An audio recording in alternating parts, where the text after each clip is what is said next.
Thomas wakes up in an ascending elevator. With him are supply containers marked WCKD. When the elevator reaches the top, a door above him opens and a Lord of the Flies type gaggle of young men, boys surrounds him. Thomas takes off running but stops when he realizes he's in a small meadow surrounded by huge walls. The leader of the group, Albie, and his consigliere Newt explain the situation to Thomas. Once a month the elevator comes to the surface with supplies as well as a new boy.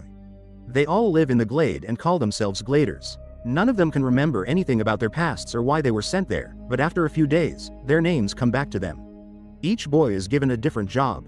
Some are builders, some are runners. A door opens in the giant wall every day and closes every night. The door leads to a maze that surrounds the Glade. Runners go through looking for a way out. If you're trapped in the maze overnight, the grievers get you and you die. Gally subdues Thomas and keeps him from trying to run into a maze accessible through a door in the wall. The maze changes every night. Albie was the first boy to arrive in the Glade. No one knows why they're there. Thomas starts to form a friendship with the kid who came up the month before him. He's one of the youngest of the group. His name is Chuck. That night there's a celebration for Thomas. Gally is wrestling one of the other boys and asks if Thomas wants to have a go. They end up sparring, and when Thomas hits his head on the ground, he remembers his name. That night Thomas has a dream. It's full of fleeting images, but a woman says, "Wicked is good." Albie takes Thomas around to show him more of the sights. The boys carve their names on the wall when they arrive. When one dies, they cross off the name. Thomas tries to fit in and he's given the task to go digging up fertilizer from out in the woods. While he's there, he's attacked by Ben, one of the runners who was stung by a griever. While they fight, the other boy says, "This is all your fault. I saw you." That boy has what they call the changing. A sting will cause tremendous pain and make you prone to violence. There's no cure for it, so they force the boy into the maze at night just as the doors are closing. Everyone is concerned that there was a griever attack during the day. That night Thomas has another dream. It's more of the lady assuring him that wicked is good, but now he also remembers himself and a girl about the same age sitting across from each other at workstations going over diagnostics. The next day, Albie goes into the maze to retrace Ben's path to find out what happened. It rains during the day. Now it's getting late and Albie still hasn't returned. All the boys gather around the entrance to the maze.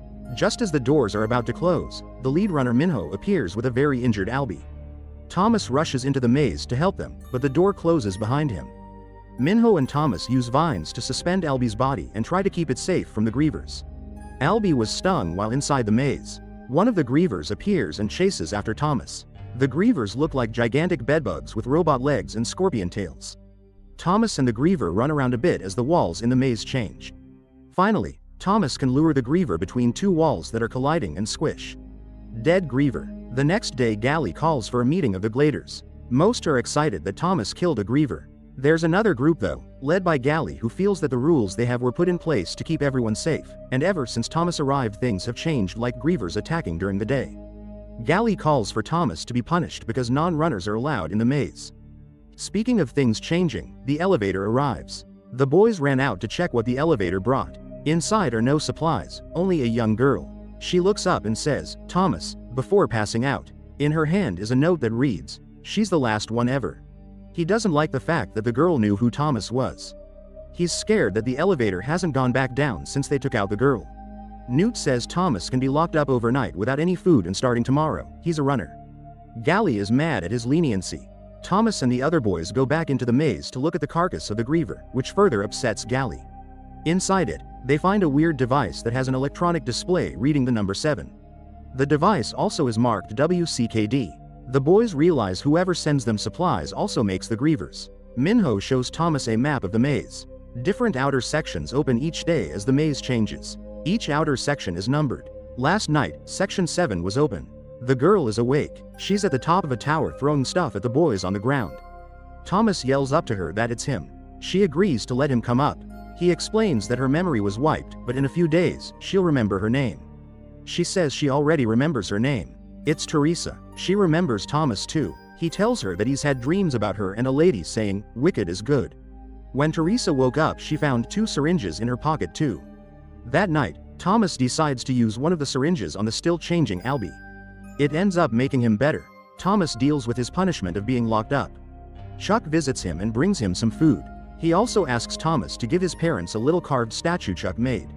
Even though he doesn't remember his parents, he's sure his parents remember him and miss him. Thomas gives back the statue and tells Chuck that he'll be able to give that to his parents himself. The next morning Thomas and Minho go into the maze along with the device they got from the Griever. The device ends up making clicking noises and guides them to a new section Minho has never seen before. Minho is also concerned that all of the outer sections of the maze seem to be open. But the device turns from red to green and opens a new path. That path leads to what looks like some sort of sewer tunnel. The edges of the tunnel have the same slime that the Grievers secrete. Grievers scan their bodies and the maze starts closing. Both boys run hard and go back to the Glade. Albie regains consciousness and tells Thomas that all this happened because of you and that you are their favorite. But we don't find out what he means because outside doors all over the maze begin to open and pour scores of Grievers. The Griever attack wipes out lots of the boys and destroys most of their village. Albie is among the dead. Chuck is saved after being grabbed by one of the Grievers. They end up hacking off its tail. After the attack, Thomas realizes that the venom from the Griever stings helps the victim remember, so he takes the hacked off tail and stings himself and he remembers a little bit more. Thomas remembers that the maze isn't a prison, it's a test. He sees all of the other boys in incubation tubes. A lot of them are in a panic. He also sees himself as a scientist along with Teresa. The Gladers use the second syringe and Thomas is cured and confesses to everyone that he's one of the people responsible for everyone being there. Gally is furious. He and his group tie Thomas and Teresa to stakes outside the entrance to the maze as an offering. But half the group is still with Thomas, so they free them. Now the Gladers are divided. Thomas tells Gally that he'd rather die trying to escape than die in the Glade not trying. Thomas takes a group into the maze. They get to the loading dock area from before and are attacked by Grievers again. They go through the sewer tunnel and it leads to a locked door. They need a numerical code to get through. They realize the code must be the sequence in which the maze would normally open. Teresa types it in and everyone goes through a door. Walls crush all the Grievers behind them. The kids walk through some hallways until they find a door marked exit. It's seriously a regular old exit door as you'd find in any office building. They go through and now they're inside the lab from Thomas's dreams and memories. All the scientists are dead. A video starts to play. The woman from earlier identifies herself as Dr. Ava Page and tells the kids that they don't remember this, but there was global devastation by something called the flare. She was part of a controversial group called the World Catastrophe Killzone Department, WCKD, which believed that in testing the kids they could monitor their brains and find a cure. While she speaks, behind her guerrilla soldiers rush in and start killing other scientists. She tells them she's glad they passed the first test and reminds them that Wicked is good. Before signing off, Paige shoots herself in the head. A door opens leading outside. Before anyone can leave, Gally shows up. He has a gun. He says that they all belong in the Glade. He goes to shoot Thomas, but Chuck jumps in front of the bullet. Gally gets stabbed in the chest with a knife. Chuck hands the, now bloody, statue to Thomas and dies. A group, who looks like the guerrilla soldiers from the video, rush in and take the kids outside to waiting helicopters. At first, it looks like they're in the desert, but we pull out to reveal that they're outside what used to be a city. Buildings are destroyed and everything is covered in sand. They fly over the maze and the Glade and no one asks why the helicopters just didn't land inside the Glade and rescue the kids there instead. In the final shot, it is shown that Paige is alive and wiping fake blood off her head. She says that the kids have taken the bait. More kids survived than she anticipated. The maze trial was a success, and now, Phase 2 can begin as the helicopter flies away to the City of Ruins. Make sure to subscribe and turn on notifications to watch more videos like this.